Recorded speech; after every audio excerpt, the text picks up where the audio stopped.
Good morning. First of all, I want to thank Tom Paxton for his generosity to us today, bringing his beautiful music to us this morning, and Ellen Stapenhorst. This is the first service where I've seen her in this role, and it's a joy. This is a big day for TRUU, and you are all part of it in one way or another. I'm going to be talking about coming of age this morning. And what do I mean when I say coming of age? I'm talking about what cultures around the world recognize as a critical time in our path to becoming an adult. That doorway out of childhood. We're born helpless, and we stay dependent for a very long time compared to most mammals. But at some point, we start to grow wings. Have any of you ever watched young birds in the nest? As their wings get stronger, they start flapping and jostling each other and making little false rushes for the edge. And then one day, whoop, they're out. And then they're hilariously attempting to land on branches, often unsuccessfully, and fly in a straight line, while the parents fly around them, looking alarmed. This period of time is coming up, actually. I encourage you to watch it. It's one of the great joys of springtime. Although we don't have wings, we humans have a time like that too. And all human cultures seem to instinctively know that it is important to take special care with our fledglings, that they are at their most vulnerable in some ways at this time, even more so than when they were completely dependent upon us. How we navigate this delicate time can shape our future as adults, set us on our way, or leave us in the dark.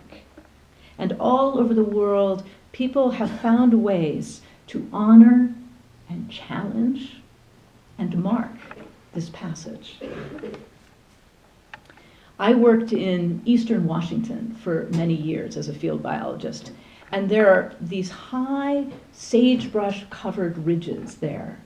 And along these ridges, you see cairns of stones, 3 or 4 feet high, lichen covered. And archaeologists know that the stones in these cairns are hundreds and sometimes thousands of years old. These mark vision quest sites for young people of the tribes of the Columbia Basin. Sometimes I would stand by one of these cairns and think of all who had come to this high, lonely place to fast, to receive a vision or a guardian spirit, a vision that might very well have shaped the rest of that young person's life, each one placing one stone, each generation knowing that their ancestors had come here too, to this very place. Somehow, in our culture, we seem to have mostly lost the deep traditions of coming of age. We don't even know when coming of age happens. Is it middle school, high school, going to college, getting your driver's license? How do we honor growing up? I certainly had no sense of an important threshold time in my life, or that there might be something that needed to be done on that threshold. I probably would have laughed if somebody had suggested it. Although, considering the hunger that I had for books about quests and dragons and magical apprenticeships, I suspect there was a longing there that I couldn't have named. Maybe some of you still feel that longing for a way of moving from one time in your life to another, to mark that movement. The first time I saw a bat mitzvah, the Jewish coming-of-age ceremony for a girl, for the daughter of a friend of mine, I realized that yes, there are places, even in this modern world, where the old ways are remembered. Bar mitzvah for boys and bat mitzvah for girls happens at age 13. But to go through a bar mitzvah or a bat mitzvah ceremony, you must be able to read aloud and be able to discuss lines in Hebrew from the Torah. And it's very hard to fake that. My friends' children studied Hebrew for years on Saturdays and Sundays while other kids were out skiing or sitting at home playing video games.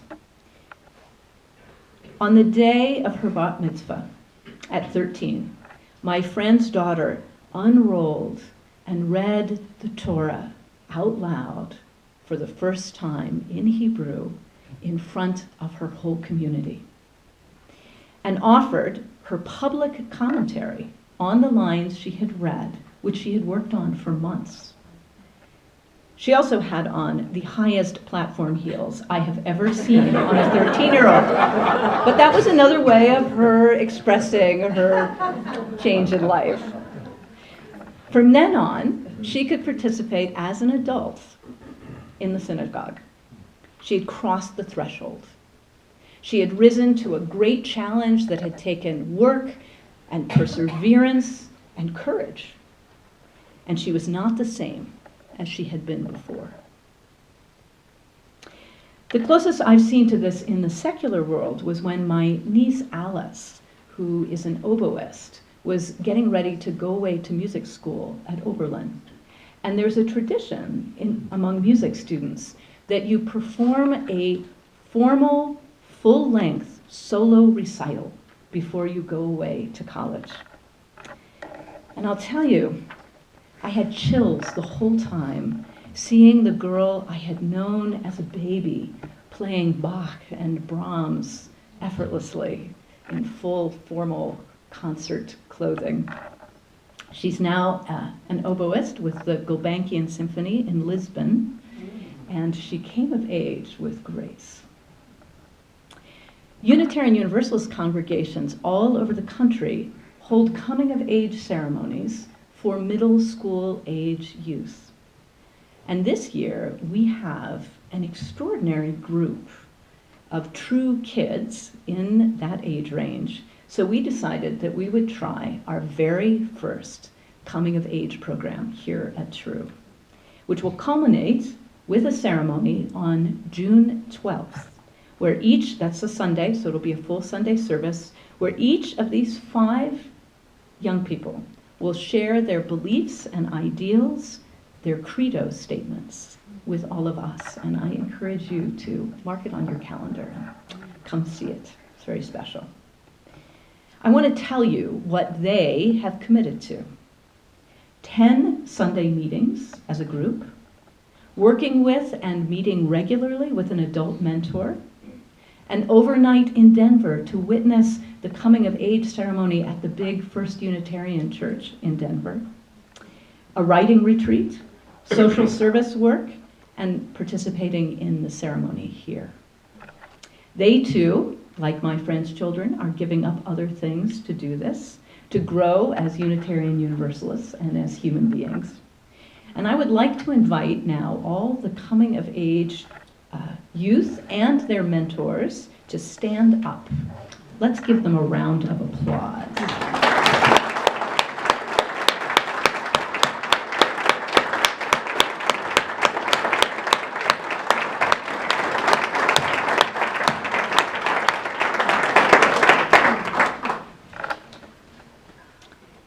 So if you look at human cultures, I think you would find that a key part of passing through this threshold from childhood with some hopeful grace and success is having a trusted adult in your life.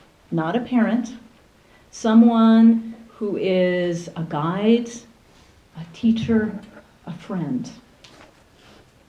My longtime Zen teacher, Norman Fisher, wrote a book called Taking Our Places, The Buddhist Path to Truly Growing Up, based on his time as a mentor to 5 boys. He begins the book with a story about a simple Zen monk in Japan named Ryokan. Ryokan knew and loved all the children in his village. And the story goes that a village couple had a teenage son who was losing his way and getting into a lot of trouble. The parents asked Ryokan to come and talk to their son, to talk some sense into him. They all had dinner together, and the parents waited and waited for Ryokan to say something. But he never said anything to their son. Finally, it was the end of the evening, and the boy helped Ryokan put on his sandals, and he kneeled down in front of him to help him. The boy felt something wet fall on his head, and he looked up, and he saw that Ryokan was crying silently. And the story goes that the boy's life changed that night. He knew he was cared for. He knew that he mattered to somebody. This is what we can offer young people in our life. I had such a person in my life when I was a troubled teen, and I acknowledge to this day that her presence in my life might very well have saved my life. And I have had the honor a few times of being trusted by young people myself and giving back in that way. That was always my hope, that I could give back for what she had given me. I hope you too have had or will have sometime in your life this opportunity. But now I want to challenge myself and you. Does coming of age ever really end? Well, judging by the response, I think the answer is no. Are we really adults? Or is coming of age a lifelong process? What about the coming of age of marriage, of parenthood, of losing your own parents, of entering old age? These too are thresholds and initiations. Remember Norman once saying that when a child is born, the first child is born, the parents are born on that same day as parents. He writes in the book, Taking Our Places, I suppose most of us think of maturity as a matter of timing. Of course we grow up. Time passes, the body changes, the mind changes, we become adults. But this doesn't make us grown-ups. It is only a beginning. Beyond this, there must be emotional maturity, spiritual maturity, and maturity of character. This deeper sort of maturity doesn't come naturally, and many of us never develop it. What is true maturity anyway? I want to leave you with this question, no matter what your age. What is true maturity anyway? Is it an end state? A point when you can say, yes, I'm a grown-up, and be done with maturing? Or is it an attitude, a willingness to grow, to stretch, to take responsibility for your life and for being in the world in ever wider and deeper ways? That is a very different, but for me, very alive way of thinking about adulthood. And finally, I want to say that this congregation, too, is coming of age in significant ways. For a long time, TRUU was just a little group of people meeting on Sundays, hoping that someday there would be a sustainable, liberal religious community in this valley. Some of you remember those days. But now, this congregation has children who have grown up here and who are ready to take on the serious commitments of a coming-of-age program in this community. In just a few minutes, members of TRUU will vote on whether to ordain a minister, some minister, a power that is held only by the congregations in the UU tradition. That is also a coming of age, a threshold for a congregation to ordain for the first time. For this year's fundraising campaign, the slogan is, "TRUU is here to stay with your help." And I think that's true.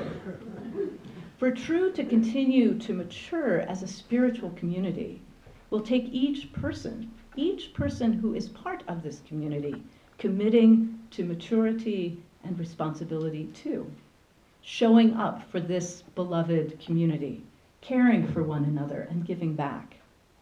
TRUU is also at the threshold out of childhood, a critical time in the life of this congregation, of this fledgling congregation.